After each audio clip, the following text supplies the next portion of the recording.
And welcome to Schmitt Tonight. The president with a bold plan for Gaza, a plan that shocked the room when he revealed it last night during this very show, a bilateral press conference with Benjamin Netanyahu.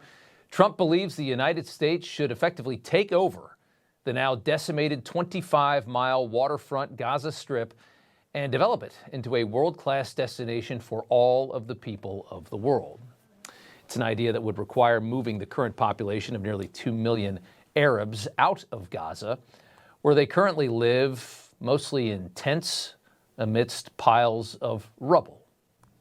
Trump is asking Arab nations who couldn't care less about these people to actually step up and do the right thing, and yet he's the one who's being vilified.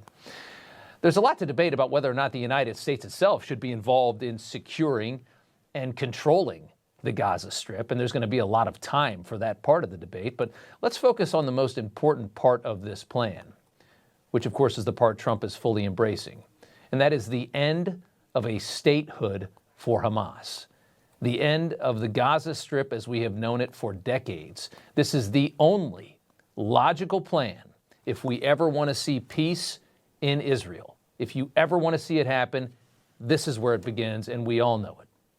So, of course, the resistance to this idea is very intense.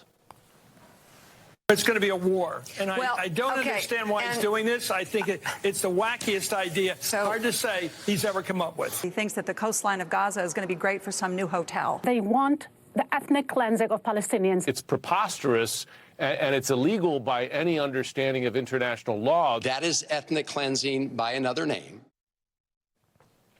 So the people that have supported the stupidest solution to all of this for decades are really, really angry and calling this insanity. They're very mad. There's a lot of talk about ethnic cleansing. You heard it just there. Furious that we're no longer going to allow Hamas to have a 50-square-mile terrorist bunker inside of Israel, concealed by schools and hospitals. Just some of the tweets that we saw today. The big joke today is that Trump is going to open up like a hotel, casino, and golf course as he moves the Palestinians into a stable nation, or maybe more than one, with a government other than Hamas, which would be the other huge gift of this. Give these people a government that is stable, that aren't terrorists, and he's being lambasted for this. That's how mindless the angry people are. They are furious at Trump as he offers the Palestinian people, who are the ideological slaves of Hamas, a chance at a real life, where they are not used as human shields by a terror group that hides its most evil and malevolent infrastructure inside of their schools, inside of their hospitals, and inside of their mosques. Talk about misplaced anger. These people don't even really know why they're angry. They just hear him talking about developing this and the United States taking over, and all of that anti-imperial angst inside of them just goes off the charts. But this is actually what's best for these people. And if they had a brain, they'd know it. And now, just 2 weeks into his presidency, they're so angry that, guess what? It's already time for another impeachment. I rise to announce that the movement to impeach the president has begun. I rise to announce that I will bring articles of impeachment against the president.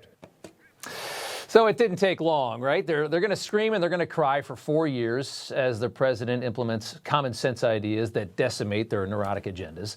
Had Trump not won this election, right now we'd be hearing plans to rebuild Gaza for the Palestinians and continued dreams of a two-state solution. It's really going to work this time. The most brain-dead, idealistic foreign policy idea in history, devised by head-in-the-sky liberals who dream of world peace via capitulation to evil. Yeah, that'll work. A Palestinian organization recently did a study on what the residents of Gaza and the West Bank feel about the October 7th attacks. And the numbers on the screen show you just how many of them think that it was a good thing. The raping of women in their homes in front of their families, putting babies in ovens, it's a good thing. 57% of the people in Gaza, 82% in the West Bank agreed with what happened on October 7th, overwhelmingly. If you return these people to this land, this never ends. This death never, ever ends. They throw something like Hamas right back up into power, probably exactly the same way. They may be the victims of terror indoctrination inside of Gaza, but that doesn't change the fact that a majority of Palestinians want to see Israel and its people evaporate. And that is not going to change. Last night, the president laid out some common sense. Level the site and get rid of the destroyed buildings, level it out, create an economic development that will supply unlimited numbers of jobs and housing for the people of the area. Do a real job, do something different, just can't go back. This can be paid for by neighboring countries of great wealth. I don't want to be cute, I don't want to be a wise guy, but the Riviera of the Middle East, this could be something that could be so bad, this could be so magnificent. The people that have been absolutely destroyed that live there now can live in peace in a much better situation because they're living in hell. They're living in hell. They are.